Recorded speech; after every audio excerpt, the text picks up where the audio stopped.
This is third interview for the importance of role model and representation, redefining gender through personality appropriation. Now, with me, I'm going to be interviewing someone personal to my heart. Please give me your name, full name, gender you identify with, and age. Anna Catherine Castrejon Nicol, a woman, 54 years old. You're 54. So, Mom, thank you for being part of my interview. So, we're gonna start off with, like I already explained to you, and this explanation again is gonna be in the description of this video. Let me just close that door real quick. Yes. It's still recording, so. Okay, what else do you want me to tell you? Keep on. Okay. This is why I wanted to be somewhere a little bit more quiet. No hay ballena. Okay. Hopefully it doesn't show that much on this. So, I'm gonna put it here. Hopefully, okay. So, like, before I was interrupted, sorry about that. So unprofessional of me. We're gonna be, like I said to you, we're gonna be dividing this into 3 parts, 3 questions for each part. And then we're gonna conclude the interview with a final question, okay? So the first part is the educational spectrum, okay? We're gonna be, the first question is more of an explanation of what a role model is. A role model is an individual which one projects what they desire to be better at, be it skills, morals, values, or physiology, like being fit, being fat. Is there anyone who wants to be fat? I don't know. Maybe. Probably. Bringing this into an educational system, would there be an importance in the lessons one would learn from these role models? What can children learn from them? What would a child learn from a role model? I think it's important to specify what is the role model's main good thing, you could say, because when you were little, you liked Andrea Bocelli a lot, and you would sing with your eyes closed. And I would say the importance of him is not that he's blind. You don't want to be blind. You want to sing like that. And I think it's important that they have role models of every type so that they see that the physical part is not that important and the inside part is not all important, but what you are aiming at, the voice is the role model, the strength to survive, the ideology of a dreamer, what is the important part, but not the rest of the not the physical part that you see of the person. Okay, so I think it's important to have role models of all types, of all races, of all types of physiology, and to show them that the role model, is a person that does good, but comes in different places, and there are different. You are observing a certain quality that is better in him than in the rest, but that doesn't mean that everything that he has is you have to be like that. Okay, so you're saying that the important thing is not so much their role model, but what values you can take from that and other role models, not just one role model. Not just one role model, and the role model is somebody you can empathize. It has to be somebody who makes you feel at ease because that's what you want, but you can attain it, because if not, it's just a saint. you can never get there. It has to be somebody that you can empathize with him and that has a certain quality that you want to have yourself, something that charms you. Okay, that's a good definition of a role model. Thank you. So going with that, well, not really going with that. By any chance, do you know Judith Butler? What? Do you know Judith Butler?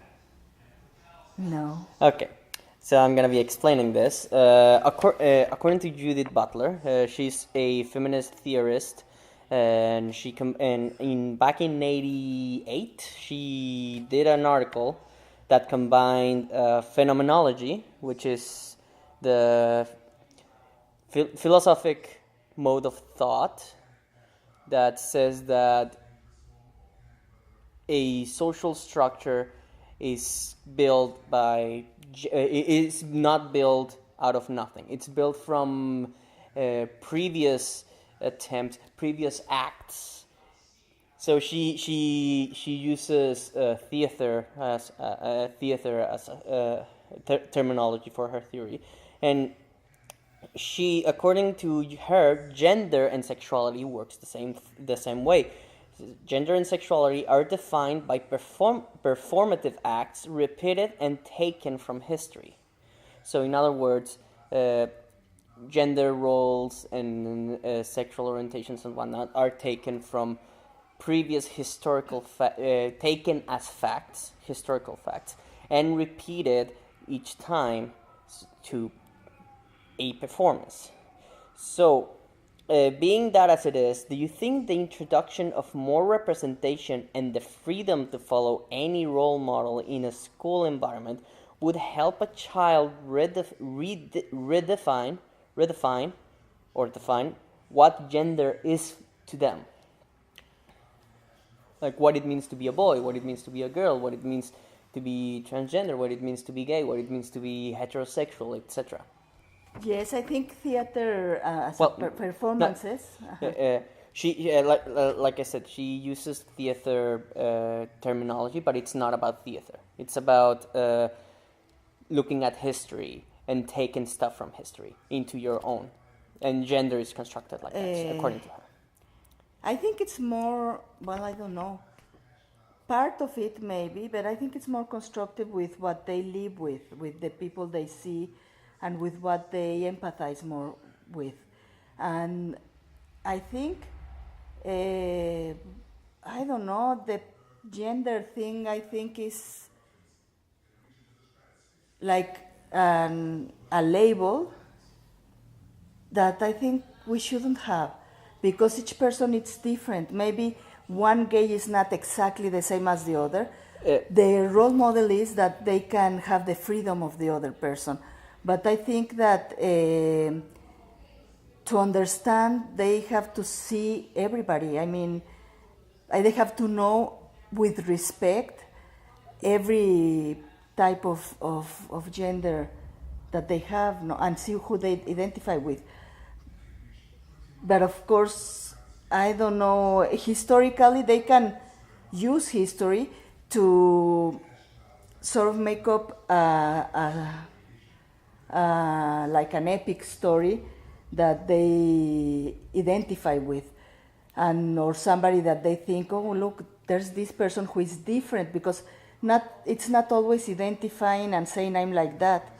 It's identifying with the humanity and saying I'm different than that, but there's another person that feels this way or acts this way, and it's permitted because you are free to be yourself. And you can see where you empathize, but you might empathize with a gay person, and in some things, and empathize with a heterosexual person in another things, and say, I don't have to be one or the other. I don't know. It's difficult for me to do labels like that, to understand labels like that. I think we should understand people as humans, and each human has its own expression of itself, and sexuality is an expression of oneself. So it helps to see that there are other people that you might draw to, like this one is the same as me in this part and this one in other. But I don't think there should be labels, and history can be, and well, the fights that they have, not fights, how do you say, las luchas? Struggles? The struggles to have people accept them, that's fine that they know, so that they say that sometimes people are not accepted, but not to say, then I can be gay. No, it's to say I can be anybody. I can feel one way or another, or a mixture of ways. And I am free to express myself, especially sexually, as long as I'm not hurting anybody, it's consensual and everything. I think love can express itself as the persons who are loving each other decide. And the other parts, like what makes me a woman, what makes me a man, I don't know, there are women who are more tomboys and nobody says anything, but if a boy is too feminine, they start thinking. I think that is like the patriarchal thought, and I think that should be banned. I think you should be free to think that there are no labels, and you can be a mixture of things, or you can go like one person, like a role model. Nice. It's good to know that. That's a huge weight off of me, because okay. The next question, being that, what about the adults in an individual's education? And I do say individual because I'm not specifying children in this. I'm specifying also people in college, people in university. There's always an adult there teaching others, teaching others. So what about adults in an individual's education? How do they guide and affect what role models they follow, and how to define their gender?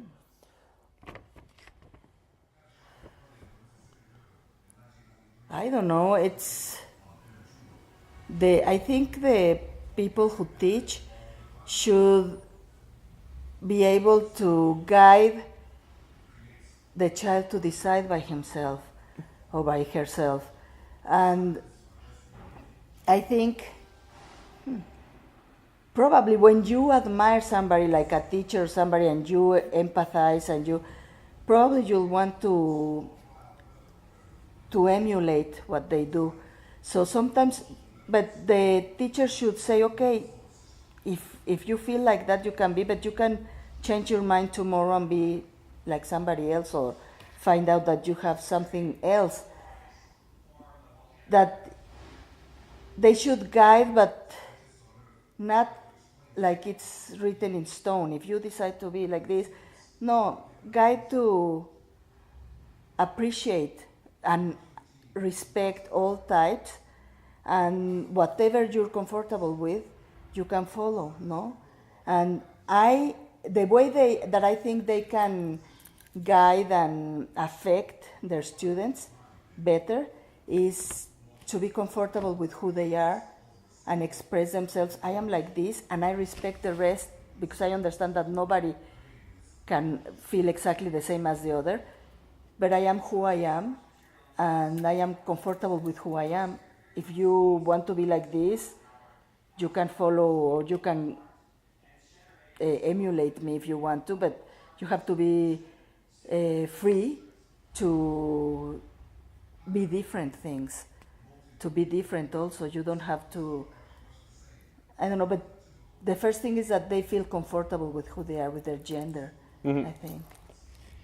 Okay, so with that, we're gonna, with that done, we're gonna be moving on to the political spectrum. Yes, I know it's hard. I don't understand politics in myself. I told Jenny this. We'll go with it together, okay? So don't worry. I promise you they're not that hard of questions, okay? So, with the recent rise of political strain and fascist thought in the United States, not naming names, you know who I'm talking about. how important it is now to, as another person said once in a essay about master's tools, Audre Lorde said this, to change the thought of divide and conquer to that of define and empower. How important is to protest and make xenophobic government realize that difference is not a weakness but a strength? Is looking for more representation and role models a way to do this? Yes, I think so. I think they need more role models and more representation, and I think maybe not, I don't believe in violence or violent protest, but I do think that you should make yourself hear, or make them see how ridiculous their view is, how it's not the only view. I don't know, somehow, but that's with representation. The only thing you can do that is with a parliament and a government that allows people to be different. If you have somebody like they have right now in the United States, I really worry because I don't know how they can get out of it. Although, whatever he says, there are other politicians and people who say other things, and they've won certain battles and I think that's part of the political education, that you can see how there are other ways of thought and how you can represent. Because if you have a representation, there's always somebody who's going to be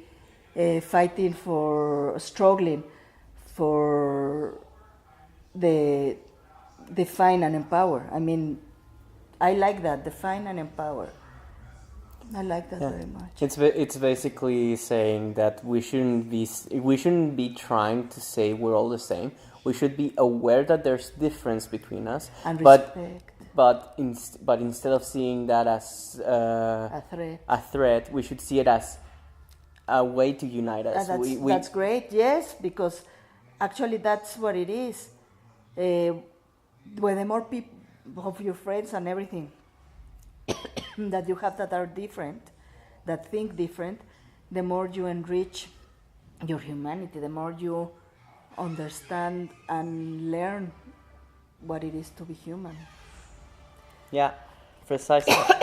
Pardon. Seeing the problems with the United States, and that problem you just mentioned, where you're not sure how to make people be heard and whatnot. Seeing that problem, again, how important are role models in politics? More representation, especially in gender and sexual orientation in politics, might even help adults reconsider previous prejudice and redefine gender and sex in society. Yes, of course. I think we should have representation of all types, and they should incorporate it in their speeches. Because once you know people and they tell you their story, you're more easily, you understand them more easily. You okay? Okay.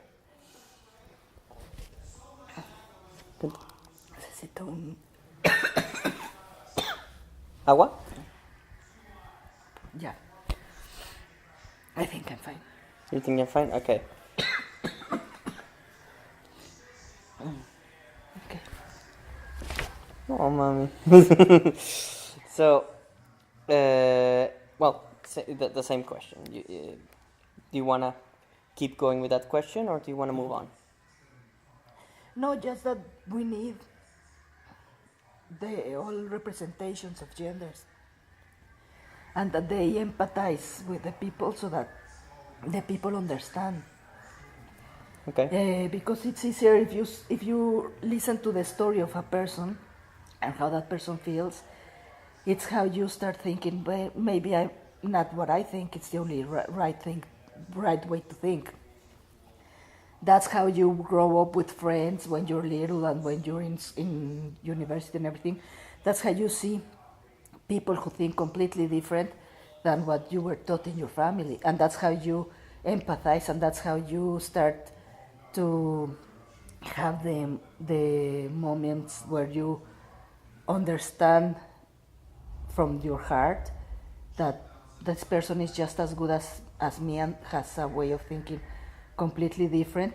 And it's interesting to know that that person can think that way, and you can admire that person and say, wow, that person is really, and you being different, but you can really admire and respect the other person. That's a nice thought. Anyways, the same person, Audre Lorde, also said that a way the oppressor maintains the oppressed is by making them try to explain their needs, avoiding the need to educate themselves. So basically, someone with privilege doesn't feel they have the need to educate themselves of other people's problems. And a way someone who's on top can maintain that status quo is by making the others try to explain to him what their problem is, while he doesn't have to educate themselves. They don't have to put the effort to try to educate them, to learn about it by themselves. So, seeing this, going with that, is more representation a way to take away their excuse to not educate themselves, or are we adding logs to the fire? Are we just making them? Are we just giving them more excuses to not do it, to just ignore their problems and not learn from them?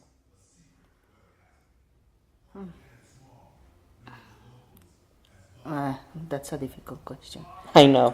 It's the Politics is difficult. difficult. Just try to think about it.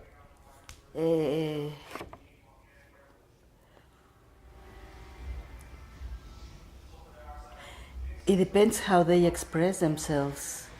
There's a way to educate. Well, the need to educate yourself is that you can live an experience with together both people. So I don't know how politics, I don't know if it's more representation. I think more representation is always important because it helps to guide. But I think if they don't feel like they have to learn, you don't feel like you have to learn if you don't live and experience something with that person and understand that you're, in the bottom line, you're both humans with different needs in a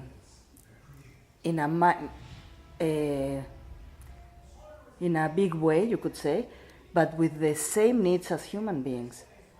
You can definitely learn that at the end we have the same needs, the same things that you have to have, like you both have to have food. Maybe you don't care because you always eat, but you can understand, you can put yourself in a situation where you go with them and you see what they eat, or I don't know. But the representation in a political way, I think there's always the importance of the representation. I don't know.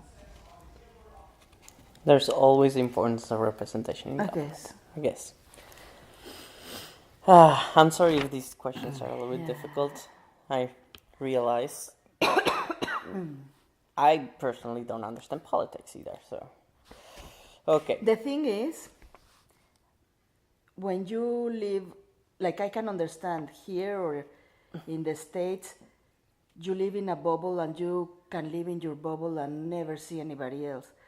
When you grow up in a place like Mexico, especially when you grow up in a place like Cuernavaca, or that's a small town, your neighbors are all different.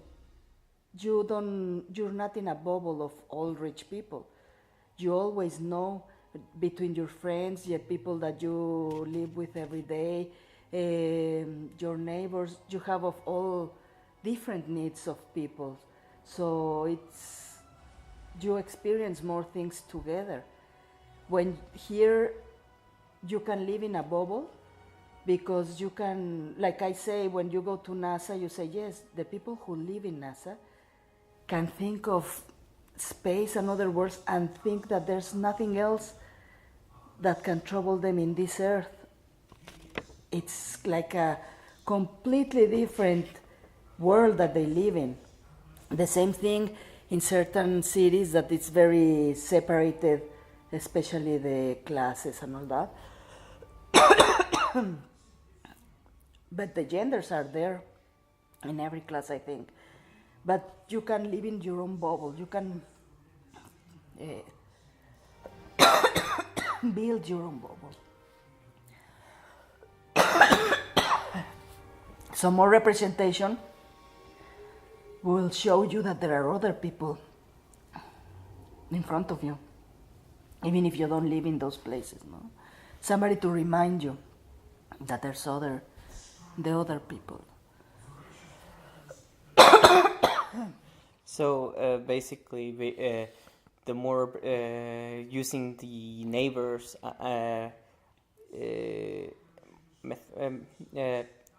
using the neighbors terminology. If you're surrounded by neighbors from different class and different creed and whatnot, you're forced to learn about their problems because you have to live with them.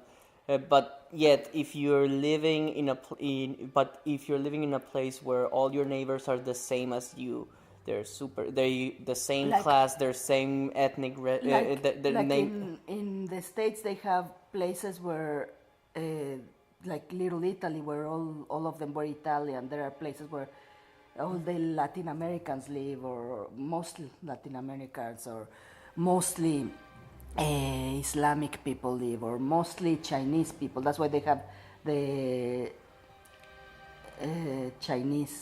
Chinatowns in most of the world. You can live inside that world and not see the others.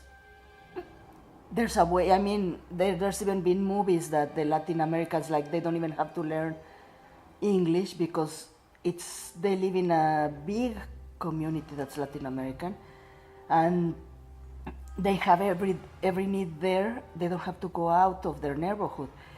With that, it is more easier that you build your own bubble of the way you want to live. But if you live in a normal society, in a mixed society like some of the towns in Mexico are, people of different, especially in some of them are a little more specific, but certain towns like Cuernavaca, Tepoztlán, there's a mixture of everybody, and you are forced to see them, and since you see them since you are little, you grow up, and you can admire the different qualities of different ways of thinking, of genders, of everything. Okay, so more representation actually helps instead. Yes, because you can see in that representation the different needs that you don't have in your neighborhood. Maybe you Perfect. can learn. If not, you'll never listen. Well, then there's the media. Probably in the media. Okay, so I guess that's a good point to segue into the media. Again, going back again with Judith Butler. Okay. I will give you a link to her reading so you can have a better understanding. Like You like that? Okay, I will give you a link later. There will also be a link at the description if I can find a good link to her essay. Okay, it's really good essay. I recommend everybody to read it. Okay. Going with the media, with what Judith Butler and her feminist her feminist phenomenology theory is. She again uses theater terminology for this. Gender in a non-theatrical performance is more scrutinized than that of a theatrical gender. Meaning that if you, in her example, she uses a transgender. If you see in a theater an actor acting as a transgender, they say it's just an act, and you derealize the act, and you keep your reality in this temporary challenge of your own prejudices to that gender. Mm-hmm. So you don't hate the transgender in that moment. But if you go to the street and you see a transgender, your prejudice, you don't stop your reality at that moment, and you actually either hate or like the transgender person. So going with that idea, keeping that in mind, that's what she says. It's with theater, okay, where you don't react the same way in theater as in outside of theater to the same character. Okay.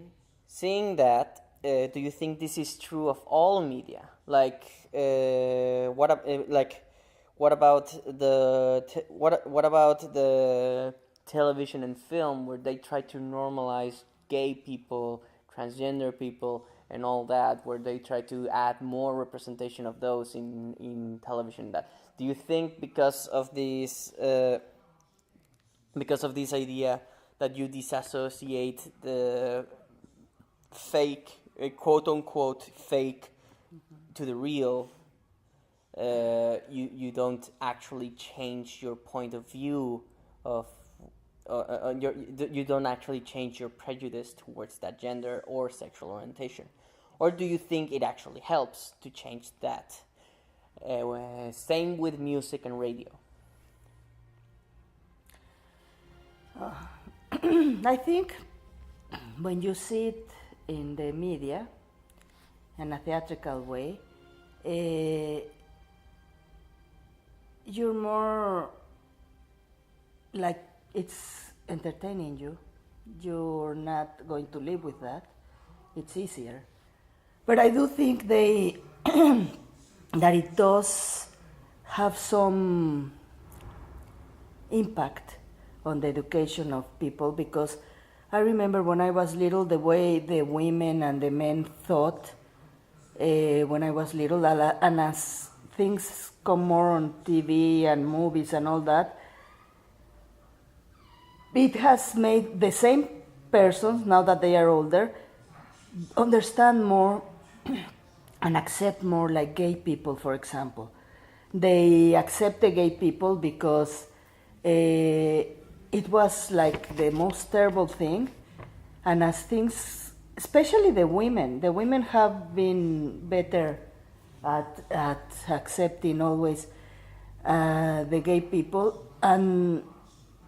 but not in the beginning when I was very little, no, but they were the first ones to catch up and to start seeing the benefits and the good things and everything of the gay people.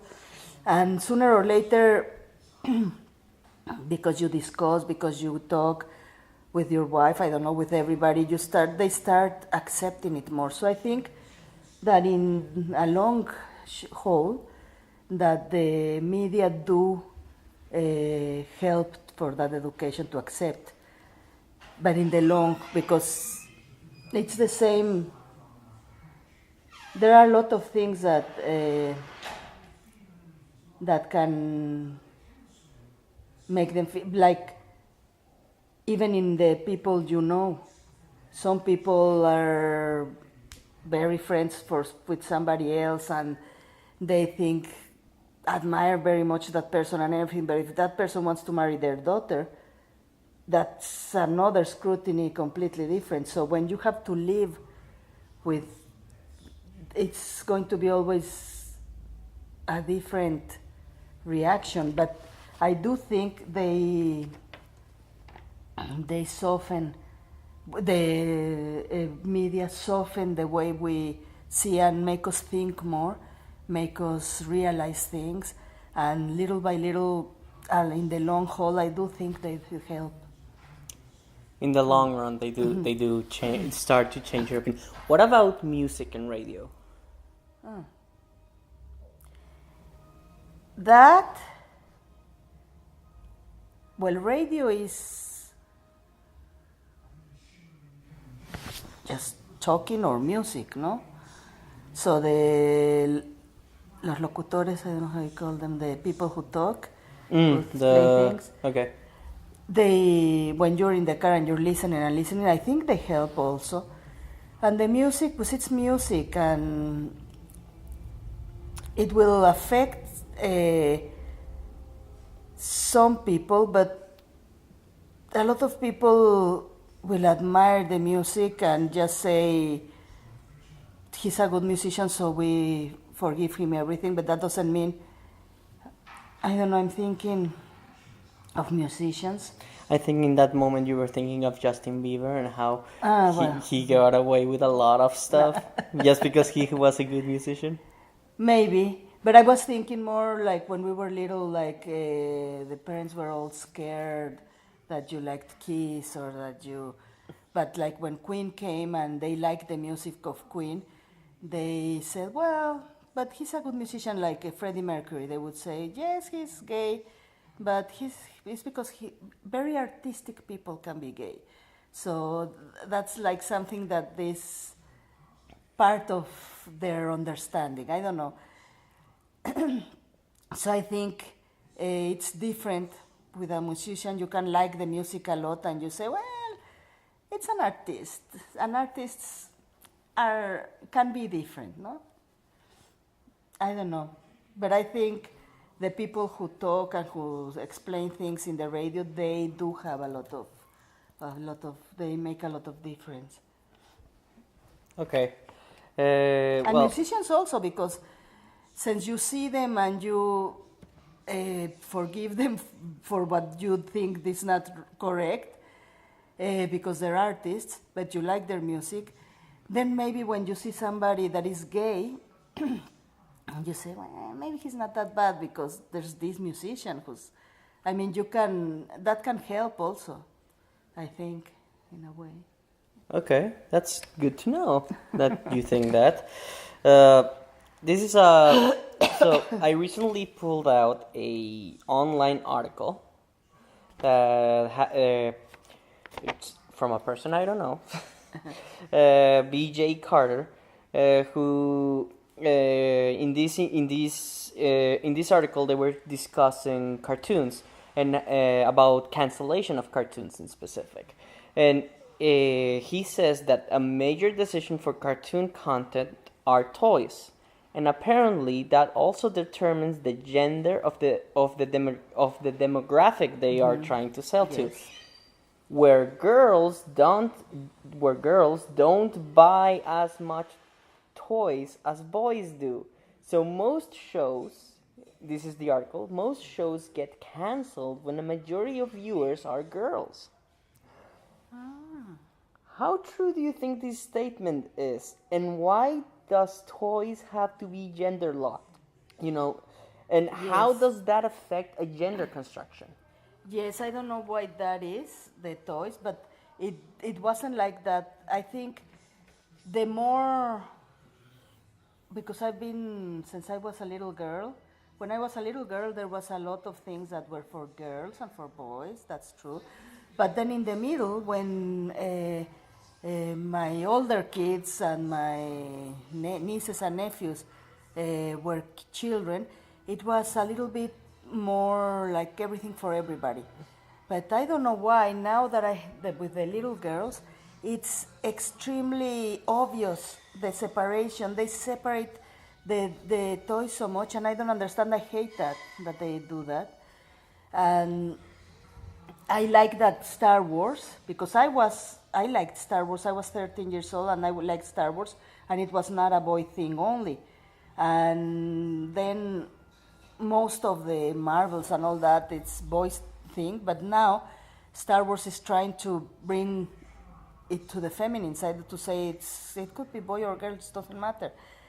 And I think that's important, and I don't like to hear that they cancel shows because only girls watch them. How true do you think that statement is? Do you think it's a BS too?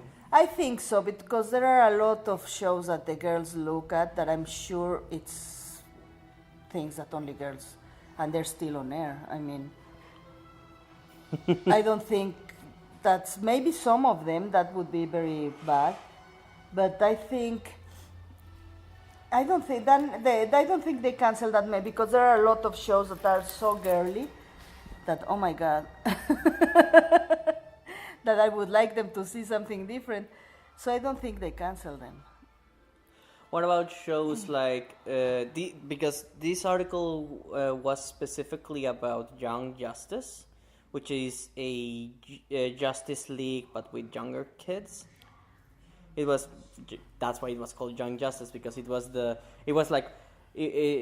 teams were with Robin instead of just Batman. It was Robin and all the other teams. Okay. And apparently they canceled it because of that. Well, not because of that, but in an interview, someone actually made it sound like it was because of that. Because apparently girls don't buy the toys as much as boys do.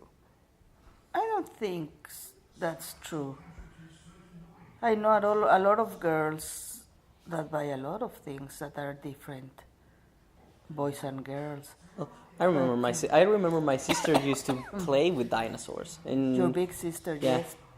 And there are a lot of friends of the little girls that they are playing with Superman, Superwoman, Batman, and all that. Spider-Man. Milenka, my niece, loves Spider-Man. And she has a Spider-Man plushie. I remember that. And so I don't think that's that good. I think. You think it's more of a prejudice from the toy company than an actual thing? Yes, I think so. Okay, I agree as well. That's BS. I don't want to say. I've already said it in a previous interview. I had to apologize. I actually said the word. So, okay. Third, revisiting the first question of this section of the media. What about, like, you remember, right, the first question? How do you think that they slowly change opinion one after? What about recent cartoons such as Steven Universe and Star vs. the Forces of Evil and so on, which challenges the tropes and archetypes regarding gender roles, basically redefining what gender is to the level of comprehension of a child? Are they positive role models? So I haven't seen that. I know you haven't seen that. So basically, for example, in Steven Universe, you have Steven, who is a boy who's been raised by an all-female alien race. So basically lesbians. But that's not all. Steven is a sensitive boy, and he doesn't use violence to solve problems. He actually hates violence. I know a lot of boys like that. Yeah, his main weapon is a shield. And there's a few episodes where he actually acts more feminine. Like in one episode, he actually wore a dress because he wanted to be glamorous. He was like, I want to be fabulous. And he actually wore a dress, and nobody told him nothing. Everybody accepted it as, oh, it's so Steven. So do you think that's a positive, for boys, that's a positive view of saying, hey, you don't have to be all macho, like, it's okay to be sensitive? I love the idea.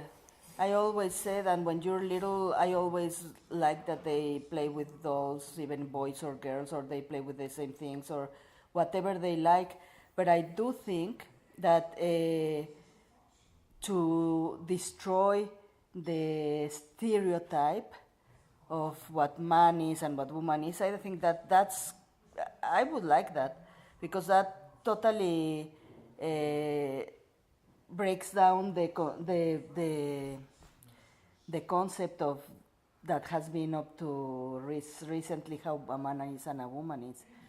it allows people to say some boys are different, some boys, and if they are in a women's world, it's very obvious. You can see that, and they can be like that. There should be, I don't know how this is, but there should be a boy who's also more the normal, well, not the normal, the stereotype of the male, and there should be another one who is completely different from both of them. I don't know, but I think there should. I like that they break, because if they break the concept, then it doesn't keep being like that. You can change that concept. You can slowly change the social norm. From the minds of the kids, like it's nothing wrong, like not even emphasize on anything, just like he's just a child, and everybody is however they want to be, no? And there are kids being brought up in with two mothers, the kids with two fathers. There are different types of families, and they're all families. So I think the connection should be the love you have for your family, and not the rules like that completely restrict you to be like everybody says you have to be. No, that's a good thought. Okay, so that's the final question for the final section. And now I'm going to give you the final question to conclude this interview and close it all up, okay? Are you ready for this big question? Oh my God. It's super big. It's the most important question you'll ever have. Okay. What are your hopes for the future? Oh my God. My hopes for the future is that everybody finds a way that this planet can be healthy, that people can relate to each other in the healthiest way, that we can learn to solve conflicts in a loving manner, and that we can respect everybody however they are, and we can live and enrich our lives because of that. And I hope that the future is a lot more peaceful, a lot more harmonious, and that there's no poverty, that somehow the consciousness changes so much that we share everything equally, and everybody has food, shelter, whatever their needs are, and whatever more they want. I would love to see that, and I would love to see something where I would like to see technology going wilder than today. That excites me a lot when I see that some taxis are going to fly, they say, and that you can ask for a car and you don't need to drive, you don't need a driver, the car drives itself. Maybe a faster plane that can get from Vancouver to Mexico in 1 hour. Or from Vancouver to London in 3-4 hours. And that it's super safe, and that you really feel comfortable there. That I would really love. Okay, so thank you very much, Mom, for your time for this interview. It was very insightful. Okay? Okay, thank you.